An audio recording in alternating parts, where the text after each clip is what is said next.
Assalamualaikum warahmatullahi wabarakatuh. Hi everyone, welcome to the course Productivity of Management and Engineering with me, Tania Alda, from Department of Industrial Engineering, Faculty of Engineering, Universitas Sumatera Utara. Today, I would like to begin this course with the topic Introduction to Productivity of Management and Engineering.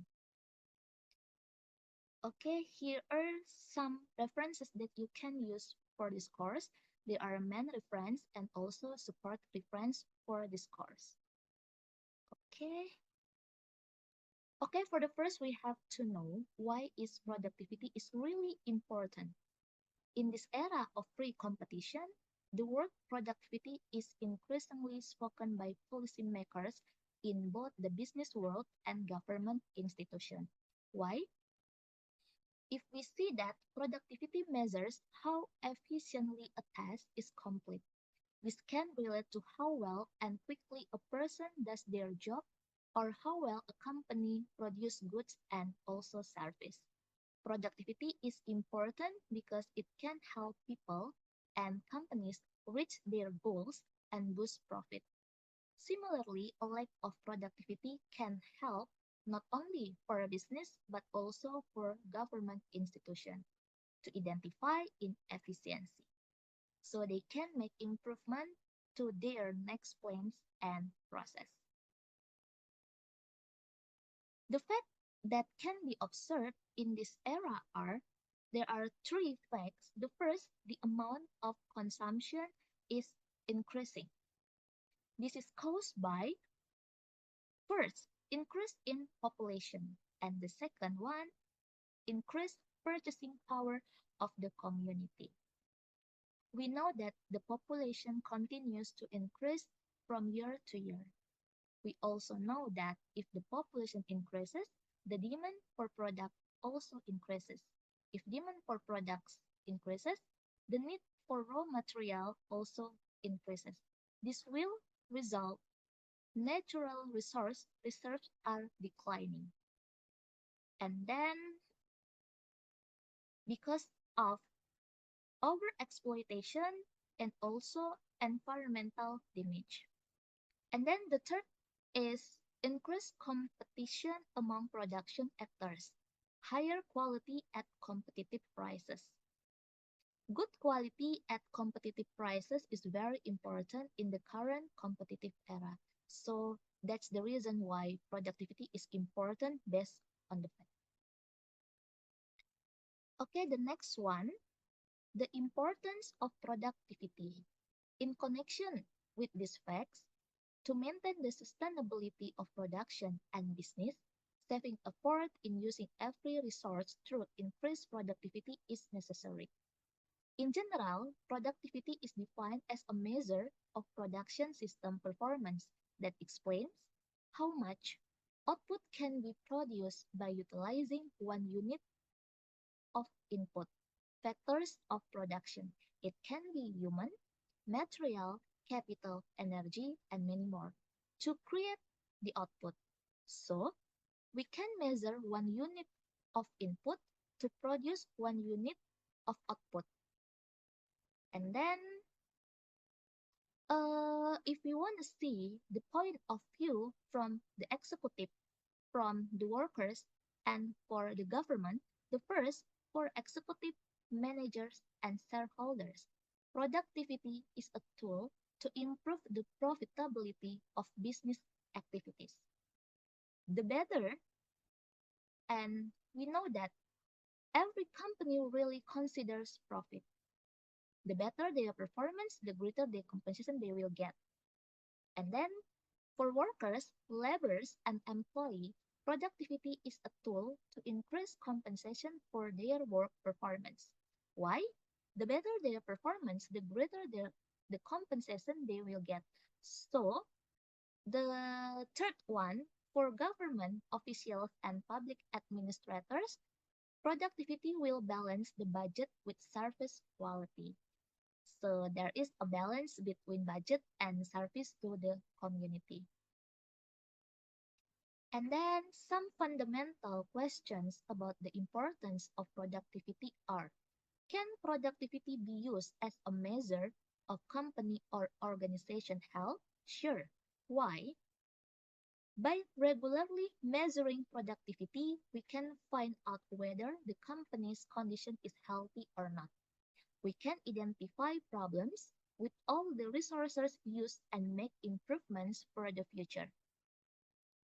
And then the second one, can the company increase productivity through improved commitment without changing production facilities? Of course. Why? With a strong commitment to productivity from all parties in the company, productivity can be increased without making improvements to the company's production facilities. This shows that everyone's commitment is essential for increased productivity. And then the next, can management motivate employees to achieve high productivity? Sure. Why? Companies can motivate workers to increase productivity by providing rewards that are appropriate to employee performance. The better the workers' performance, the bigger the reward they will get.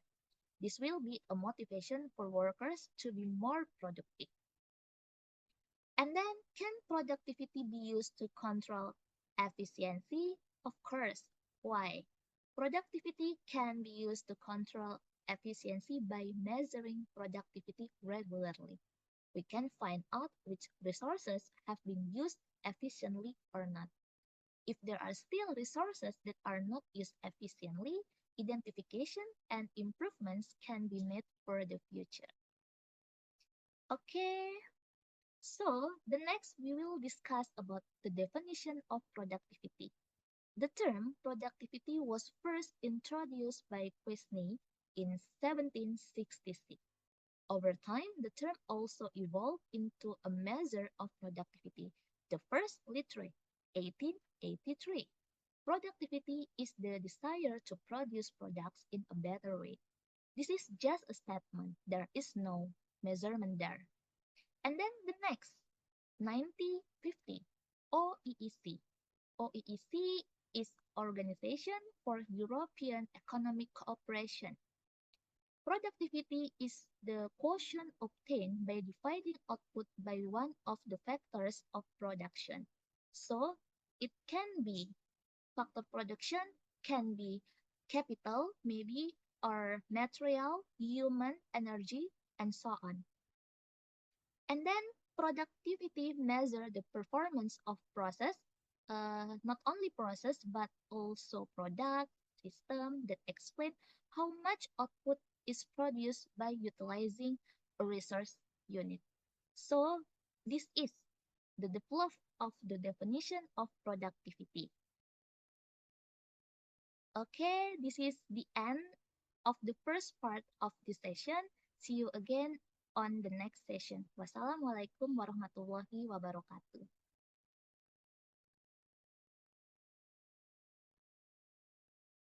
Assalamualaikum warahmatullahi wabarakatuh. Hi everyone, welcome back to the course Productivity of Management and Engineering. Let us continue our discussion about the productivity crisis. Okay, according to Mali, 1978, there are 12 main causal factors for the occurrence of crisis productivity at both the company and national levels. Namely, the first, there is an increasing number of white-collar workers in the business world and service industries such as hospitals, educational institutions, and government agencies. Their work productivity is complicated to measure. Okay, since the early 1970s, the business world has shown a trend that blue-collar workers have decreased drastically and conversely, white-collar workers have increased sharply. This drastic change is mainly found in service industry companies, hospitals, research institutions, and activities that require high level of knowledge. These white-collar employees generally do not have a tradition of evaluating work results. Managers who handle work that requires a high level of knowledge also find it difficult to measure their productivity because of there are no specific performance measure produced.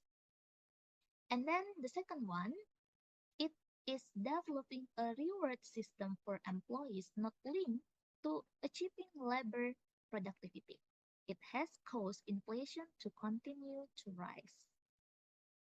This makes workers unmotivated to work optimally and has an impact on productivity. They think there is no difference whether they work productively or not because rewards are given without being related to the achievement of work result. And then the third one, increase company complexity. Complexity is reflected in the complexity in system procedure. Even though managerial improvement have succeeded in increasing the company's ability to handle large and complex projects, problems related to reaction time and clarity of authority still persist and even tend to get bigger. The hidden characters behind complex procedures need to be reduced or eliminated by simplifying the procedures used. In this way, decision can be taken quickly. And then efforts to increase organizational growth are not comprehensively planned, making it difficult to control costs. It's about costs. Increasing competitiveness, product development, and expansion of company activities, if not carried out professionally and with full calculation, often increases costs that exceed the expected increase in output.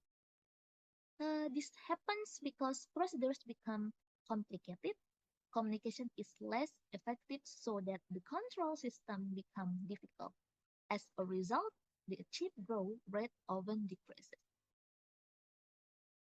And then it's about people and employees' attitude tend towards a consumptive lifestyle because an increase in income as a trigger, wasteful lifestyles significantly contribute to the decline in work motivation in almost all sectors in the company. People's attitude towards life, including employee. For example, high-income group place holiday abroad, luxury goods and other less productive needs as need with a higher priority. And then the next one, the scarcity of industrial materials in the market, such as raw materials, energy, auxiliary materials, is due to the high demand for industrial products. The rapid growth in demand for industrial products causes manufacturing companies to experience difficulties in procuring raw materials to support ever-increasing production plans. Materials that often experience serious supply shortage include maybe steel, copper, and then paper, plastic, foodstuff, and others. This shortage of supply means that ordering companies have to wait maybe 6 up to 12 months. This resulted in the productivity of the company concerned dropping sharply. As a result of this problem, company management is encouraged to use recycled materials and substitute materials. Others show helplessness by tolerating longer lead times in preparing production plans. And then environmental change are less anticipated, causing prolonged negative conflict. About conflict. Conflict in an organization is common.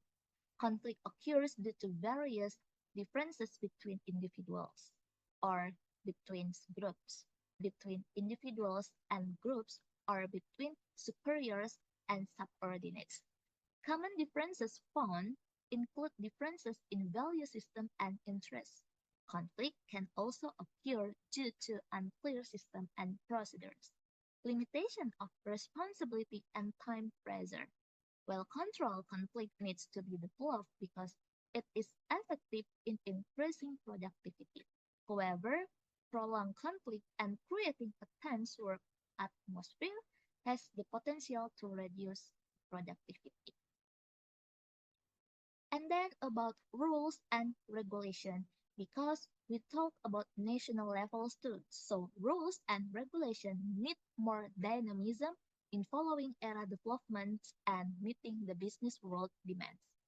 And then the next one, improved specialization means excessive efforts to increase labor productivity for fear of losing their jobs. Job satisfaction. So it's about job satisfaction towards the last decade of the 20th century seems to have decreased. Increasingly tight competition between the business world forces companies to implement higher specialization in an effort to improve the quality of work. For this reason, tasks are divided into smaller ones so that the variety of activities is narrower. This clearly accelerates the emergence of boredom and also boredom among workers. And then excessive employee anxiety about productivity improvement programs often hinder achieving the program success.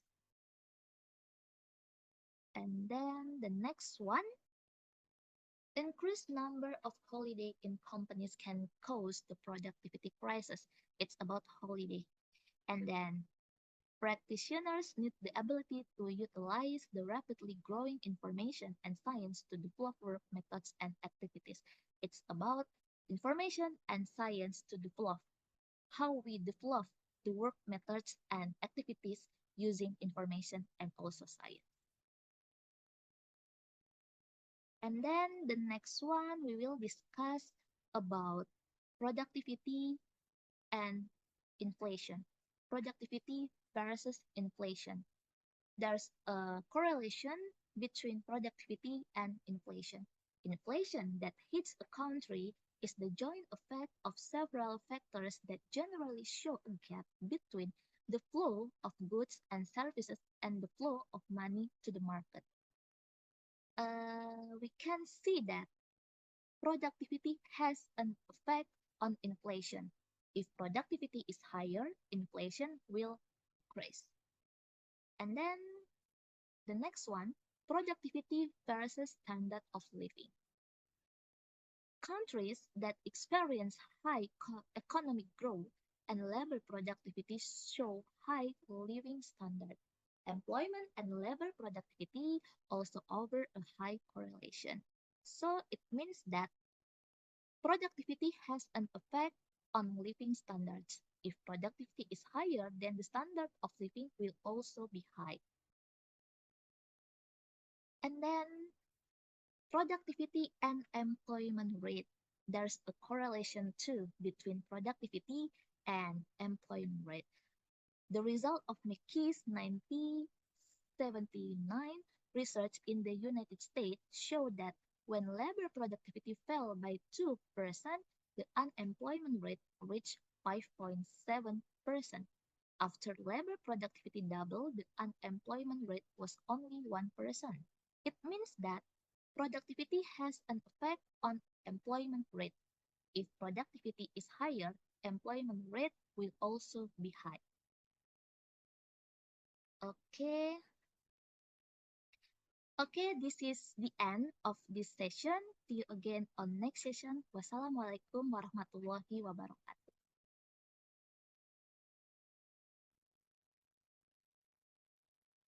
Assalamualaikum warahmatullahi wabarakatuh. Hi everyone, welcome to the course Productivity of Management and Engineering with me, Tania Alda from Department of Industrial Engineering, Faculty of Engineering, Universitas Sumatera Utara. Today I would like to begin this course with the topic productivity cycle and productivity classification. Okay, according to Suman, productivity improvement efforts are not momentary activities in the sense that programs are prepared only when productivity improvement is deemed necessary. So, productivity improvement must be carried out on a regular basis in order for continuous improvement to be implemented. And then Suman further said that productivity improvement programs are only successful if they are formal and follow a natural cycle. So it means that the company should have an official policy to conduct productivity cycles for all divisions in the company. And then, okay, we continue our discussion about the productivity cycle. The productivity cycle, the first stage is productivity measurement. And then the next one, productivity evaluation. And then productivity planning. And the last one, productivity engineering. So we have to start from the productivity measurement. And then we can continue after we get all the result, we can continue to make an evaluation. After that, we do the planning for the next period. And then the last one, productivity engineering. Okay, the first, we talk about productivity measurement. The first step that we must do in the productivity cycle is to measure productivity. When we want to measure productivity, we must know all the input and output data used by the company. Without data, we cannot measure optimally. We can measure both total productivity and partial productivity in the company. And then, after we conduct the productivity measurement, we continue to do the productivity evaluation. So, after we measure productivity, the next step is to evaluate it. We can evaluate it based on the result of the productivity measurement that we have done before. By evaluating, we can know the condition and position of the company compared to the various periods. So we can make a comparison to the previous period. We can also know whether the use of resources has been used efficiently or not. Based on the evaluation result, we can identify problems that exist in the company. So we can identify the problems. And then we continue about productivity planning. After we measure and evaluate, then we already know the problems that exist in the company. The next step, we can do planning to improve this condition so that continuous improvement can be carried out regularly. And then the last one, we talk about productivity engineering. After we make a plan, the next step is how we do productivity engineering to improve the performance of the company. So here are the productivity cycle. The first is productivity measurement, and then the next one evaluation, and then the next one planning, and the last one engineering, productivity engineering. So all of you can see that companies that are conducting a formal productivity programs for the first time should start with productivity measurement. Okay, productivity measurement. The result of these measurements are then evaluated to gain clarity on where the company stands in terms of productivity. And then, based on the evaluation results, an improvement plan is developed, including the formulation of long-term goals and short-term targets. It's about the performance of the company. So, this improvement plan is then formally implemented in conjunction with the execution of production activities to achieve the set targets. Okay, we continue for the next session. It's about productivity measurement. Productivity measurement is the first step in productivity management with the aim of obtaining data and information about the degree of productivity achievement of the organization concerned. productivity measurement, if done regularly, will provide the following benefits. So there are some benefits if the company conduct the productivity measurement. The first, company management can accurately assess how well each unit of production resources has been utilized this year relative to last year. So we can analyze the production resources, and then we can make a comparison between last year, and then we compare with this period. And then each work unit will receive information about the productivity achievements of each unit so that it can know its position in the company in total. And then the next one, management will get accurate information in assessing what resources are owned, and then we can know the critical and the non-critical resources so that corrective action can be planned for the next period.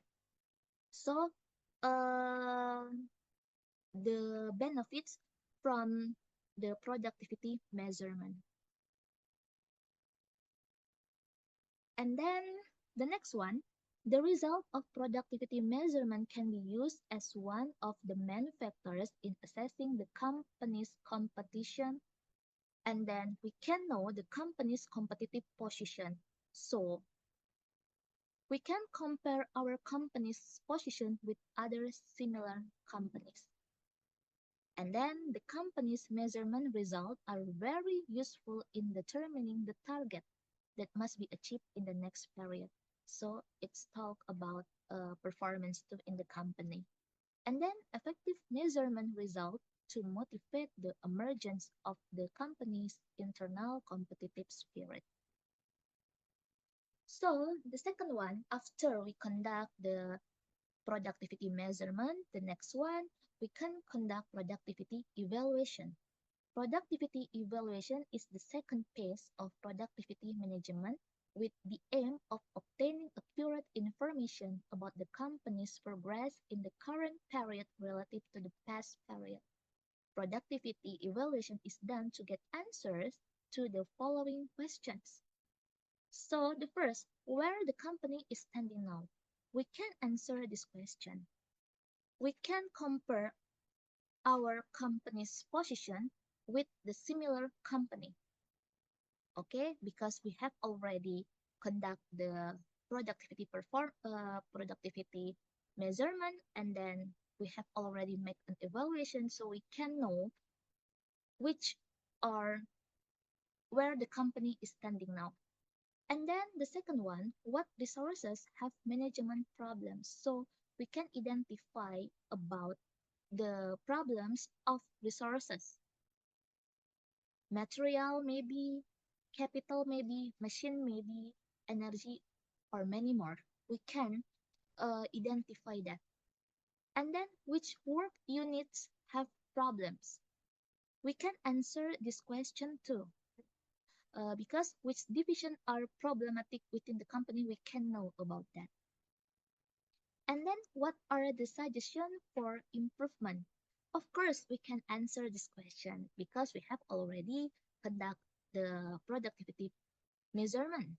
We have already identify, or we can conduct the productivity evaluation. We can identify the problems. So for the next, we can make a good planning, and we can give the suggestions for the company for the next period. And then, okay, all of you can see this table. There's an output and there's an input, and then output, there's product one and then product two, and then input, there's labor, material, capital, energy, and others. For example, if we see for the product one and for the labor, there's a 5% increase. So it means that the company has already in the right way. But if we talk about product two, labor and then capital increase, but for the material and energy and others, it's decreased. So for material, it's 4% decrease.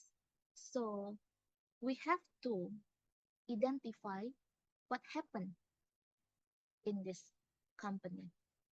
So we can get we can give some suggestions for that. And then if we see for the product one and product two, there's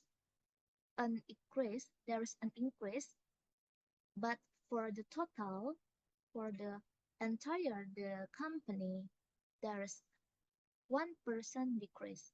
So for the next company, uh, has to make a good planning for the next period.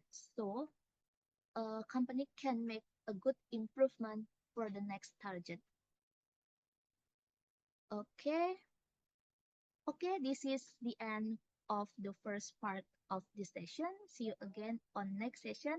Wassalamualaikum warahmatullahi wabarakatuh.